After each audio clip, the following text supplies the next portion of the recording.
시청자 여러분 안녕하십니까? 뉴스데스크 강원입니다. 최근 들어 마약을 하는 사람이 늘면서 사회적인 문제가 되고 있는데요. 강원도 마약 사범의 특성을 살펴봤더니 전국 상황과 달리 고령자가 많고 지역별로는 춘천과 원주, 홍천에 많았습니다. 그 이유와 대책을 나금동 기자가 보도합니다. 시골의 한 가정집 텃밭. 화단에 붉은 꽃이 눈에 띕니다. 검은색 반점이 있고 씨앗이 큰 양귀비입니다. 마약의 일종입니다. 단속을 벌이던 경찰이 양귀비를 뿌리채 뽑아냅니다. 와, 진짜 심하네. 하루 동안 이 마을 6가구에서 양귀비 3,700여 주를 압수했습니다. 적발된 사람들은 60대에서 80대 사이에 주로 고령층 여성들. 관상용이라고 했지만 경찰은 비상약 등으로 사용하기 위해 키운 걸로 보고 있습니다.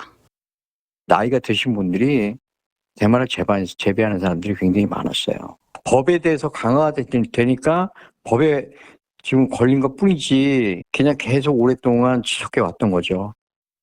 실제 지난해 강원 지역 마약 사범은 60대 46%, 50대 12%로 5, 60대가 절반이 넘는 58%를 차지했습니다. 국내 마약 사범의 절반 이상이 20, 30대에 몰려있는 것과는 대조적입니다. 성별은 여성들이 50%를 넘어 전국 평균 약 32%에 비해 월등히 높았습니다. 지역별로 살펴보겠습니다. 최근 5년간 춘천이 가장 많은 259명으로 유일하게 200명을 넘었고 원주가 178명으로 2위, 그리고 홍천이 142명으로 3위, 강릉이 113명으로 4위를 기록했습니다. 100명이 넘은 시군은 모두 4곳입니다. 전체적으로 인구가 많고 도심 지역이기 때문에 젊은 마약 사범들이 많이 있을 수가 있고 주로 대마 사범이나 또는 양귀비 또는 이런 걸 재배하다가 강원도에서 대마나 양귀비를 몰래 키우는 밀경 적발 인원은 2021년 72명에서 지난해 390명으로 5배 넘게 늘었습니다. 양귀비의 밀경이라든가 또는 대마의 재배라든가 이런 것 등에 대한 위험성, 그리고 법적인 어떤 위법성 등을 그런 노인들에게 계속 교육시키고 고령층 마약 사범을 줄이기 위해 예방 교육을 강화하거나 새로운 수사 기법을 도입하는 등 강원도만의 대책이 시급해 보입니다. MBC 뉴스 나금동입니다. 제79주년 광복절이 내일로 다가온 가운데 우리나라에 환수된 친일 재산 중에서 강원도에는 모두 6,100제곱미터가 넘는 토지가 귀속된 것으로 나타났습니다. 한국자산관리공사 온미디에 따르면 올해 기준 우리나라로 귀속된 강원도 친일 토지는 31건, 6,189제곱미터입니다. 지역별로 철원이 2,835제곱미터로 가장 많고 원주와 홍천이 뒤를 이었습니다. 친일재산 귀속법에 따라 1945년 광복 이전까지 친일 행위로 축제된 재산은 국가에 귀속됩니다. 이번 파리올림픽에서 사격은 효자 종목에서 빼놓을 수가 없는데요. 오늘 춘천에서는 전국 규모의 사격대회가 개막해 열띤 승부를 펼치고 있습니다. 이승현 기자가 현장에 다녀왔습니다. 춘천 공공사격장. 사격 선수들이 일제히 숨을 죽입니다. 멀리 떨어진 관역 중심을 노리고 천천히 방아쇠를 당깁니다. 75분 동안 쏴야 할 횟수는 60번. 방아쇠를 당길 때마다 화면 속 점수가 시시각각 변합니다. 오르락내리락 등수에 선수들의 희비도 엇갈립니다. 선수들이 겨냥하는 관역의 크기입니다. 10m 밖에서 이 작은 구멍을 맞춰야지만 높은 점수를 얻을 수 있습니다. 올해로 2번째 막을 올린 춘천시장배 전국 사격대회. 10m 공기소총과 권총 부문에서 중등부와 고등부, 성인들이 실력을 겨룹니다. 대회 참가 선수만 800명이 넘습니다. 첫 대회였던 지난해의 2배입니다. 새 건물이다 보니까 되게 깔끔하고 표적지도 새 거여서 더 잘 맞지 않았나 싶습니다. 이번에 그래도 좋은 기록 내서 결선 들어갔는데 긴장되기도 하지만 자신 있게 쏘고 나오겠습니다. 춘천시는 오는 11월에는 강원도 학생 사격대회를 여는 등 대회 유치를 통해 사격 기반을 넓혀나갈 계획입니다. 특히 최근 폐막한 파리올림픽 사격 종목에서 우리나라 선수가 좋은 성적을 거둬 지금이 적기라 판단하고 있습니다. 춘천의 사격이 대한민국의 사격을 넓히고 우수 선수를 발굴함으로써 우리 사격이 세계를 선도하는 기반이 바로 이 춘천에서 계속 이어질 수 있도록 사격에 승부를 걸고 전국에서 모인 선수들의 열전은 이번 주 일요일까지 이어집니다. MBC 뉴스 이승현입니다. 정부의 양구 다목적 댐 건설과 화천댐물의 수도권 공급 계획에 대해 주민 반발과 함께 지역 정치권의 비판도 이어지고 있습니다. 더불어민주당 강원도당 대책위원회는 양구의 댐 건설이 얼마나 타당한지 전문가와 검토하고 국회에서 이 문제를 면밀히 따지겠다고 밝혔습니다. 국민의힘 한기호 국회의원도 정부의 일방적 발표에 지역민들이 큰 충격을 받았다며 양구 수입전댐 계획 철회와 댐 주변 지역 피해 보상을 요구했습니다. 지방 소멸을 막기 위해 교육부는 최대한 많은 지역을 교육발전 특구로 지정하겠다는 방침을 세웠습니다. 하지만 교육 기반 시설이나 지역 산업이 열악한 지자체는 신청 조건을 맞추지 못해 지원 자체를 포기하고 있습니다. 이병성 기자입니다. 교육부가 지난달 30일 발표한 교육발전 특구 2차 시범 지역에는 강원도 내 7개 시군을 포함해 전국에서 25개 기초 광역 지자체가 선정됐습니다. 1차 시범 지역 신청 40곳 중에 31곳, 2차에서는 47곳 중에 25곳으로 선정률이 60%를 넘는데 특구라는 이름에 비해 너무 많이 선정된다는 지적이 나오자 교육부는 애초에 취지가 최대한 많은 곳이 선정되는 거라고 밝혔습니다. 일단 가능성이 보이고 의지가 있다면 선정됐다고 보고 있고요. 그래서 좀 70%로 다른 특구에 비해서는 좀 많아 보이지만 교육발전 특구가 지향하는 확산형 특구라는 걸 봤을 때 저는 적절하다고 생각합니다. 지역 소멸에 대응해 시작된 정책이다 보니 최대한 많은 곳을 지원하려고 하고 있고 교육부가 제시하는 혁신 과제를 얼마나 지역 현실에 맞게 반영하는지 본다는 겁니다. 하지만 이 같은 경쟁은 지역 소멸 대응이라는 정책 취지에도 어긋나게 될 가능성이 높습니다. 지금까지 도내에서 교육발전 특구에 지원하지 않은 지역은 철원과 양구, 인제, 고성, 속초, 양양 등 총 6곳인데 이 가운데 상당수는 지역의 기반시설 문제 때문에 지원을 포기했습니다. 애초에 지역의 학생 수도 적은 데다 연계 사업을 할 대학도 없으니 교육부가 요구하는 요건을 맞추기 어렵기 때문입니다.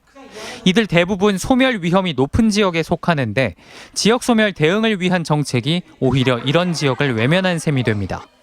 이미 선정된 지역에서도 변별력 없는 현금 살포에 그칠 가능성이 크다는 지적도 나옵니다. 중장기적인 전망을 가지고 교육 예산을 어떻게 투여할지 정책이 나온 게 아니고 정부와 지자체의 실적 효양을 위해서 일회성 현금 살포로 끝날 확률이 높아 보입니다. 지역 소멸을 막겠다는 교육 정책이 가장 취약한 시군들의 경쟁력을 떨어뜨리는 결과를 가져오리라는 우려가 나오고 있습니다. MBC 뉴스 이병선입니다.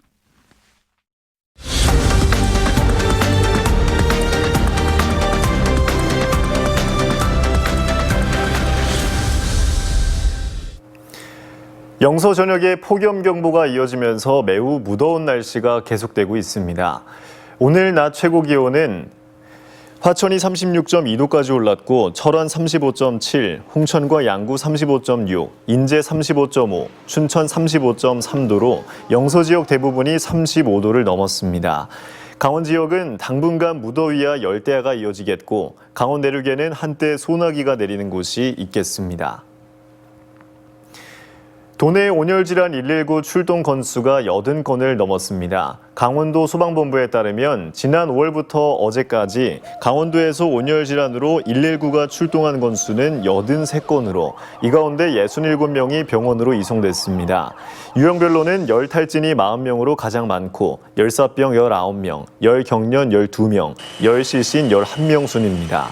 소방당국은 야외 활동을 할 때 물을 충분히 마시고 적절한 휴식을 취하라고 당부했습니다. 이달 말 내년도 정부 예산안 확정을 앞두고 강원도가 국비 확보를 위한 전략 보강에 나섰습니다. 오늘 국비 확보 전략회의에서 논의된 사업은 제2경춘국도 500억 원과 용문홍천 광역철도 건설 50억 원, 디지털 헬스 데이터 활용 촉진을 위한 산업환경 조성 28억 원 등 9개 사업에 1,220억 원입니다. 김진태 지사는 다음 달에 강원 국회의원 간담회를 열고 국비 확보 방안을 협의하겠다고 말했습니다. 강원도교육청이 현재 신동초 부지에 유치원 설립을 추진합니다. 도교육청은 원래 신동초 현 부지를 매각할 예정이었는데 교육부 중앙투자심사를 통과하지 못해 유치원 신설로 계획을 변경했습니다. 신동유치원은 2027년 3월 개원을 목표로 원래 신동초 건물 2동을 리모델링에 사용할 예정이고 강원특수교육원 춘천 본원도 함께 들어설 예정입니다. 신임 제40대 강원경찰청장에 엄성규 경찰청 경비국장이 임명됐습니다. 엄 국장은 제주 출신으로 1997년 경찰 간부후보생 45기로 경찰에 입직했습니다. 이후 서울 남대문 경찰서장과 전주 완산 경찰서장 등을 지내고 지난해 4월 치안감으로 승진했습니다. 의료 공백이 길어지면서 응급실을 찾지 못하는 이른바 응급실 뺑뺑이가 강원 지역에서만 200건이 넘었습니다.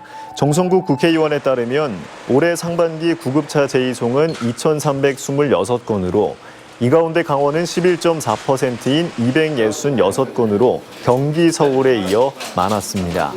또 응급실에 도착했으나 치료를 받지 못하고 다른 응급실을 찾아다니는 119 구급차 4차 재이송은 17건으로 지난해 16건을 이미 넘었습니다.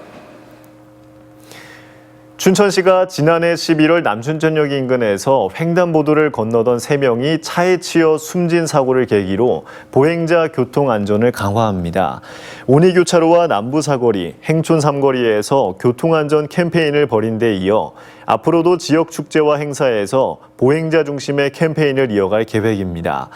다음 달부터는 노인들의 야간 보행 안전을 위해 야광 테이프가 부착된 조끼 5,000벌을 경로당에 나눠줄 예정입니다. 10여 개의 시민단체로 구성된 춘천 시민사회단체 네트워크가 춘천시의 캠프페이지 도시재생혁신지구 사업 중단을 촉구했습니다. 특히 춘천시가 시민의견 수렴도 하지 않은 채 수익성을 부풀리고 현실을 왜곡하면서 도시재생혁신지구 사업을 강행하고 있다고 주장했습니다. 또 춘천시는 이런 공공개발을 할 자본력이 없어 사업을 무리하게 추진할 경우 이자 비용만 매년 수백억 원에 이를 거라고 우려했습니다. 내년부터 전면 도입되는 고교학점제에 대비해 화천군이 오는 17일 군청에서 학부모 특강을 엽니다. 이번 특강에는 임명선 입시문제연구소장이 고교학습제와 자녀학습법, 학교생활기록부 이해와 성장 전략 등을 설명할 예정입니다. 화천군은 화천 커뮤니티 센터 안에 있는 진로진학 상담실에서 맞춤형 상담 서비스를 받을 수 있다고 밝혔습니다. 홍천군이 청년들의 저축을 돕는 내일저축계좌 대상자로 32명을 선정했습니다. 청년들이 3년간 매월 10만 원씩 저축하면 근로소득 장려금 10만 원을 더해 최대 720만 원과 이자를 받을 수 있고 차상위 계층 청년의 경우 장려금이 30만 원으로 늘어 최대 1,440만 원을 받을 수 있습니다. 홍천군은 신청자 114명 가운데 선발 기준에 따라 32명을 최종 선정했습니다. 강원FC를 1위에 올려놓은 강원FC 이상원이 K리그1 26라운드 MVP로 선정됐습니다. 이상원은 지난 9일 김천과의 원정 경기에서 전반 추가 시간과 후반 19분에 멀티골을 기록했습니다. 공격수 이상원을 포함해 미드필더 이기혁, 황문기, 수비수 강투지가 26라운드 베스트 11에 선정됐습니다. 강원은 오는 18일 저녁 7시 강릉종합경기장에서 광주FC를 상대로 1위 굳히기에 들어갑니다. 지금까지 뉴스데스크 강원이었습니다. 시청해주신 여러분 고맙습니다.